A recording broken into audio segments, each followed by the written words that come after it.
কাশ্মীরে জঙ্গি হানার প্রতিবাদে মোমবাতি মিছিল বোলপুরে।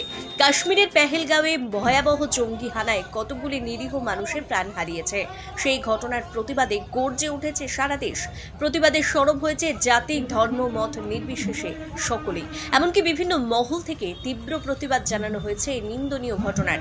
এদিন বিকেলে বোলপুর শ্রীনিকেতন এলাকার রূপপুর তৃণমূল কংগ্রেসের তরফ থেকে জঙ্গি হানার ঘটনার তীব্র প্রতিবাদ জানিয়ে একটি মোমবাতি বিক্ষোভ মিছিল বের করা হয়। বিক্ষোভ মিছিল থেকে নিন্দনীয় ঘটনার তীব্র প্রতিবাদ জানানো হয়। এই প্রতিবাদ মিছিলে উপস্থিত ছিলেন রাজ্যের মন্ত্রী ও বোলপুরের বিধায়ক চন্দ্রনাথ সিনহা। এছাড়াও মিছিলে বোলপুর পৌরসভার বিভিন্ন ওয়ার্ডের কাউন্সিলর সহ বিশিষ্টজনেরা উপস্থিত ছিলেন।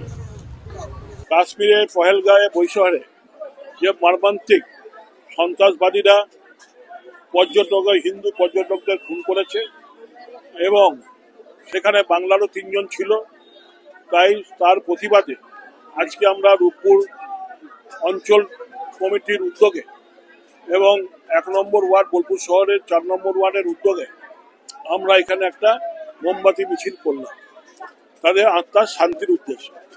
এবং আমরা মৌন প্রতিবাদ করলাম যে ভারত সরকার যাতে শীঘ্রই এর সমস্যার সমাধান করে, তারা রাজনীতি না করে সমস্যার সমাধান করবে, এটা আমরা আশা রাখি। এবং যারা এই সন্ত্রাস করেছে, তাদের যারা সাহায্য করেছে, তাদের যোগ্য জবাব দেবে।